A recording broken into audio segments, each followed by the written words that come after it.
میرے خیال میں بطور ایک عورت شاید میرے لیے آسما جہانگیر کی لیگیسی کا سب سے اہم پہلو یہ ہے کہ انہوں نے پاکستان کے اندر خواتین کے لیے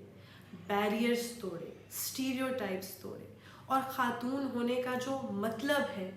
اس کو مکمل طور پر ٹرانسفارم کر دیا۔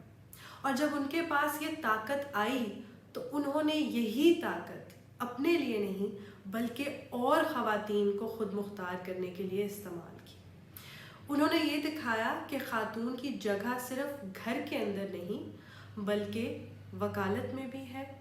سیاست میں بھی ہے اور احتجاج کے اندر بھی ہے۔ اگر وہ جو فکرہ ہے women's place belongs in the resistance, اگر اس کی کوئی ایکچوئل امبوڈیمنٹ ہے تو وہ ہے آسما جہانگیر۔ انہوں نے یہ دکھایا کہ انسانی حقوق کی لڑائی کے اندر خواتین کا ایک بہت ہی اہم کردار ہے، اور جب ان کے پاس یہ طاقت آئی تو انہوں نے پاکستان کے اندر ان کی خواتین کے لیے ریپ کے خلاف، آنر کلنگز کے خلاف، ڈومیسٹک وائلنس کے خلاف بھرپور آواز اٹھائی۔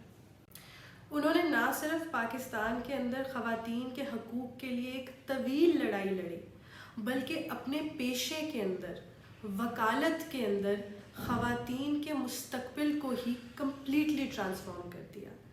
آج بھی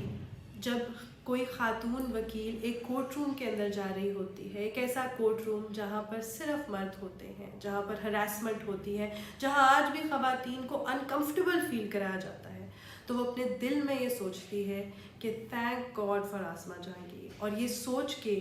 وہ کورٹ روم کے اندر جاتی ہے کہ اگر اتنے سال پہلے آسما یہ کر سکتی تھیں تو وہ بھی یہ کر سکتی ہے۔ اور نہ صرف یہ، انہوں نے اپنے پیشے کے اندر دروازے کھولنے کے علاوہ اپنے پیشے کے اندر ایسی لیڈرشپ پوزیشنز حاصل کیں جو ان سے پہلے کوئی خاتون وکیل کبھی حاصل نہیں کر سکی۔ ان کی لیگیسی کا ایک اور پہلو جو بہت اہم ہے وہ یہ ہے کہ وہ کتنی زیادہ ڈائنامک تھی۔ اس کا مطلب یہ ہے کہ ان کا نظریہ نہ صرف کسی ایک طبقے، کسی ایک جینڈر یا کسی بھی ایک گروپ تک محدود تھا، بلکہ ان کا ایک ہی نظریہ تھا، اور وہ تھا پاکستان کے اندر ہیومن رائٹس کو آگے لے کر جانا، اور وہ سب لوگ جو اپنے لیے آواز نہیں اٹھا سکتے تھے ان کی آواز بننا۔ انہوں نے آمریت کے خلاف آواز اٹھائی، ریپ اور آنر کلنگ کے خلاف آواز اٹھائی، بانڈڈ لیبر کے خلاف آواز اٹھائی، غریبوں کے لیے آواز اٹھائی، مائنورٹیز کے لیے آواز اٹھائی، بلوچیوں کے لیے آواز اٹھائی، کشمیریوں کے لیے آواز اٹھائی۔ انہوں نے ڈرون حملوں کے خلاف تک آواز اٹھائی، اور یہ آواز جو ہے یہ نہ کسی طبقے تک محدود تھی، نہ کسی جینڈر تک محدود تھی، اور نہ ہی پاکستان کے کسی ریجن تک محدود تھی۔ انفیکٹ شاید یہ پاکستان کی نیشنل باؤنڈریز تک بھی محدود نہیں تھی۔ اور آج جب پاکستان ایک مشکل وقت سے گزر رہا ہے، جب ہمارے یہاں ہیومن رائٹس کی وائلیشنز شاید کئی زیادہ ہو چکی ہیں، جب ہمارے جیلوں کے اندر ٹیررسٹ کی بجائے اسٹوڈنٹس، ایکٹیوسٹ اور ٹیچرس کو ڈالا جاتا ہے،